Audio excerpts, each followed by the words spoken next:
তোমাদের কি হয়েছে মুসলমান, তোমরা আল্লাহর রাস্তায় লড়াই করো না? তোমাদের কি সমস্যাটা? তোমরা বড় চাকরি করো, অনেক মোটা ফ্যাট স্যালারি পাও, অনেক ভালো ব্যবসা করো, অনেক দিকে জমি আছে, তোমার ক্যারিয়ারে স্বপ্ন দেখছো আমি ইঞ্জিনিয়ার বা ডাক্তার হবো, এই তো তোমাদের চিন্তা ভাবনা। তাহলে তোমাদের হয়েছে নাকি? তোমাদের হয়েছে কি আল্লাহ তুকাতিলু ফি সাবিলিল্লাহ, তোমরা আল্লাহর রাস্তায় জিহাদ করো না।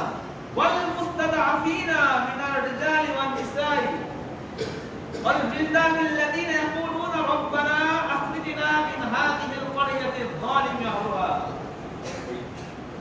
আর দুর্বল লোক, এখানে আল্লাহ রাব্বুল আলামিন কোন ইসলামের শর্ত করে না।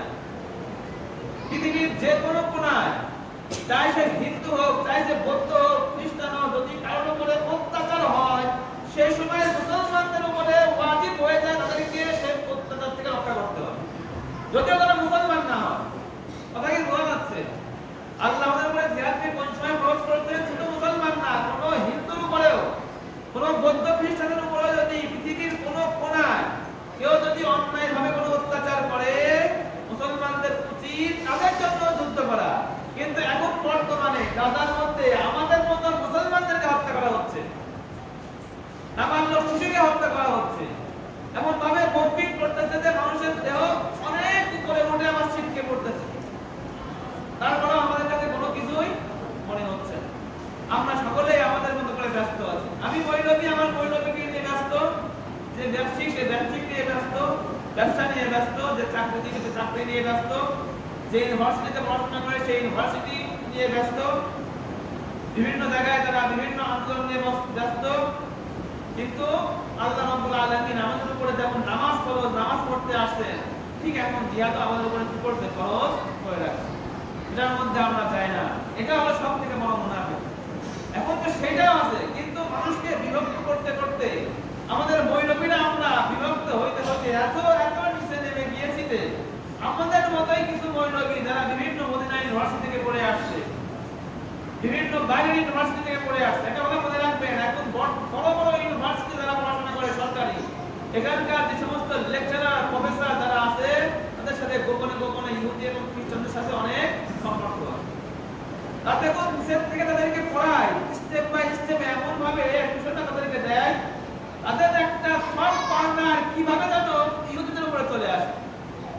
তারা মুসলমানদেরকে, সাধারণ আমাদের মতো মুসলমানদেরকে বিভিন্ন বেদাতি বলে, বিভিন্ন আকীদায় সমস্যা বলে, কিন্তু এগুলো বলতে যায় তারা ইহুদিদেরকে আবার ভালো বলে ফেলে। যেমন বলে ইহুদিরা এমন জাতি কখনো শিরক করে না। ইহুদি শিরক করুক আর না করুক, তারা রাসূলকে মানে না, সে তো মুসলমানই না। মানে আমি মূল কথা বলতে যাচ্ছি যে যে সমস্ত জায়গায় পলিটিক্যালি আমরা এখন নিচে নেমে গিয়েছি, আরবের মতো জায়গায়, আরব কান্ট্রির ইউনিভার্সিটি থেকে যারা পাস করে আসতেছে, তাদের কথার বক্তব্য এইরকম যে জিহাদটা এটা হামাসেরই দোষ হয়েছে। আল্লাযীনা ক্বালু লিইখওয়ানিহি, আর যারা মদিনায় বসে রয়েছে বিভিন্ন ভাবে যুদ্ধের মধ্যে শরীক হয় নাই, বিভিন্ন কথা বলে, বিভিন্ন রকমের রাসূলুল্লাহ সাল্লাল্লাহু আলাইহি ওয়াসাল্লামের কাছে আপত্তি করে যুদ্ধ যাওয়া থেকে বিরত ছিল, তখন দেখলো যে মুসলমানদের এত বড় একটি ক্যাজুয়ালিটি হয়েছে, ৭০ জন সাহাবা মারা গিয়েছে।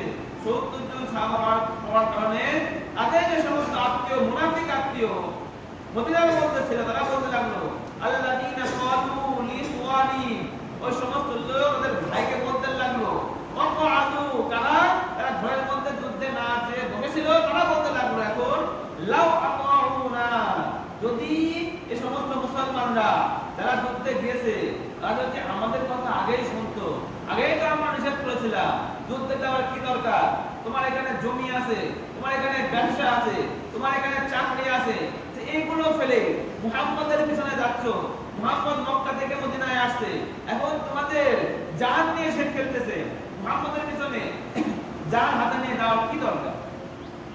তারা তাদেরকে বলতো যদি তারা আমাদের অনুসরণ করতে, যেটা আমরা বলেছিলাম তাদেরকে যে রাসূলের সাথে যাওয়া যাবে না, মুহাম্মদের সাথে যাওয়া যাবে না, মা কুতিলু, তাহলে কিন্তু তারা এভাবে নিহত হইত। আর যারা মদিনায় বসে যে সমস্ত মুনাফিক রয়েছে, তারা বলতে লাগলো যদি তারা আমাদের কথা আগে থেকে শুনতো, তাহলে তারা এইভাবে নিহত হতো না। আল্লাহ রাব্বুল আলামিন এখন বলতেছেন, আচ্ছা বুঝলাম তোমরা বলতেছো মদিনায় থাকলে তারা নিহত হতো না, নিহত না, আল্লাহ তাদের এই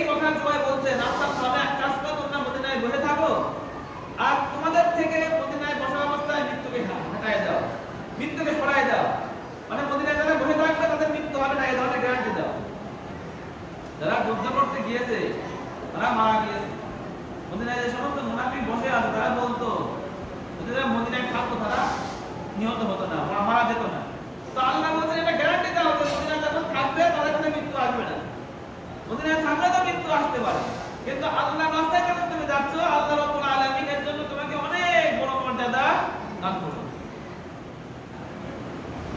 ইন কুনতুম সাদিকিন, তোমাদের সত্যবাদী হও।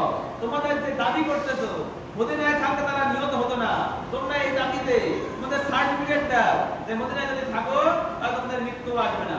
কিন্তু সেই সময় মুনাফিকদের মুখে আর কোনো কথা থাকে না। এখন এই যতটুকু আয়াত আমরা বললাম, এখানে মুনাফিকদের আলোচনা আমরা এখানে পেলাম। মুনাফিকদের কথাবার্তা কেমন হয়, ঠিক সময় মতো আল্লাহ রাব্বুল আলামিন মুনাফিক কারা ঈমানদার কারা এটাকে বাছাই। বর্তমানে আরব বিশ্বে যুদ্ধ চলতেছে, আপনারা সবাই জানেন, ফিলিস্তিনে। এর মধ্যে আমাদের মতো বিভিন্ন মৌলবী আমরা যুদ্ধ করতে যাইতে পারছি না, এটা হলো আমাদের সবথেকে বড় নাইনসাফি। উচিত ছিল কি মুসলমানের যে কোনো এক জায়গায়, শুধু মুসলমান না, আল্লাহ রাব্বুল আলামিন বলেছেন ওমা সামনে আসবে ওমা লাকুম আল্লা তুকাতিলু ফি সাবিলিল্লাহ। তোমাদের কি হয়েছে মুসলমান, তোমরা আল্লাহর রাস্তায় লড়াই করো না? তোমাদের কি সমস্যাটা? তোমরা বড় চাকরি করো, অনেক মোটা ফ্যাট স্যালারি পাও, অনেক ভালো ব্যবসা করো, অনেক দিকে জমি আছে, তোমার ক্যারিয়ারে স্বপ্ন দেখছো আমি ইঞ্জিনিয়ার বা ডাক্তার হবো, এই তো তোমাদের চিন্তা ভাবনা। তাহলে তোমাদের হয়েছে নাকি ওমা লাকুম, তোমাদের হয়েছে কি আল্লাহ তুকাতিলু ফি সাবিলিল্লাহ, তোমরা আল্লাহর রাস্তায় জিহাদ করো না। ওয়াল মুস্তাদআফিনা মিনার রিজালি ওয়ান নিসাই ওয়াল বিলদানিল্লাযিনা ইয়াকুলুনা রাব্বানা আখরিজনা মিন হাযিহিল ক্বরিয়াতিল যালিমি আহলুহা। আর দুর্বল লোক, এখানে আল্লাহ রাব্বুল আলামিন কোন ইসলামের শর্ত করে না। পৃথিবীর যে কোনো কোনায়, চাই সে হিন্দু হোক, চাই সে বৌদ্ধ হোক, খ্রিস্টান হোক, যদি কারোর উপরে অত্যাচার হয়, সেই সময় মুসলমানদের উপরে ওয়াজিব হয়ে যায় তাদেরকে সেই অত্যাচার থেকে রক্ষা করতে হবে, যদিও তারা মুসলমান না হয়। কথা কি বোঝা যাচ্ছে? আল্লাহ আমাদের উপরে জিহাদকে কোন সময় ফরজ করেছেন? শুধু মুসলমান না, কোনো হিন্দুর উপরেও, কোনো বৌদ্ধ খ্রিস্টানের উপরেও যদি পৃথিবীর কোনো কোনায় কেউ যদি অন্যায়ভাবে কোনো অত্যাচার করে, মুসলমানদের উচিত তাদের জন্য যুদ্ধ করা।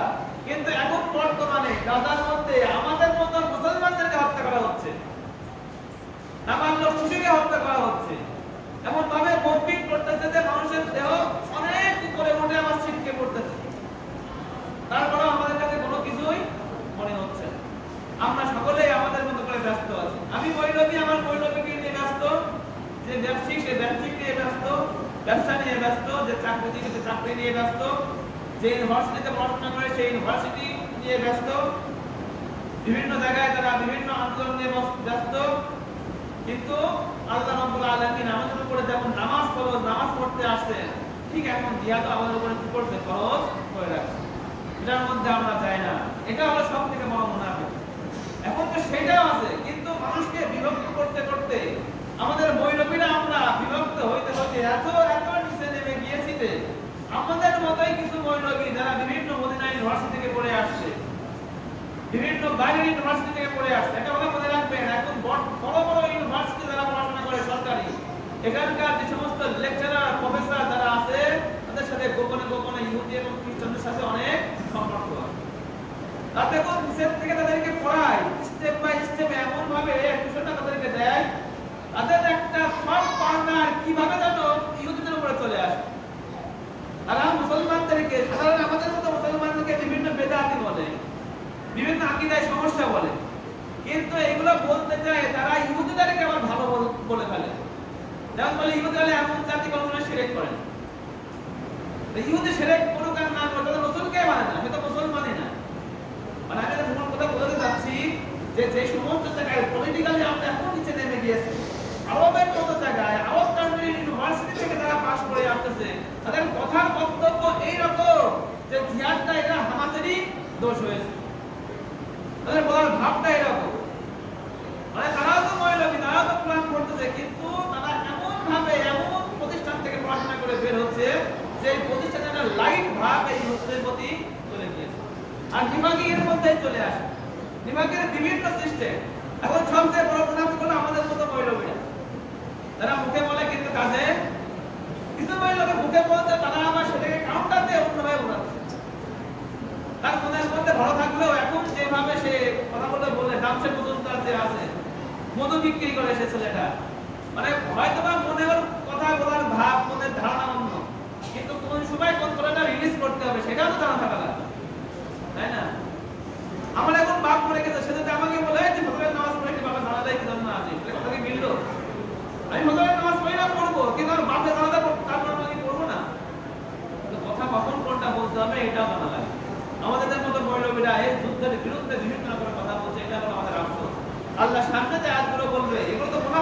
পরিচয় বললো। এখন বলবে সামনে যে আয়াতগুলো, এর মধ্যে বলবে আল্লাহর রাস্তায় নিহত হইলে তাদেরকে আল্লাহ রাব্বুল আলামিন কি ধরনের সম্মান দেয়।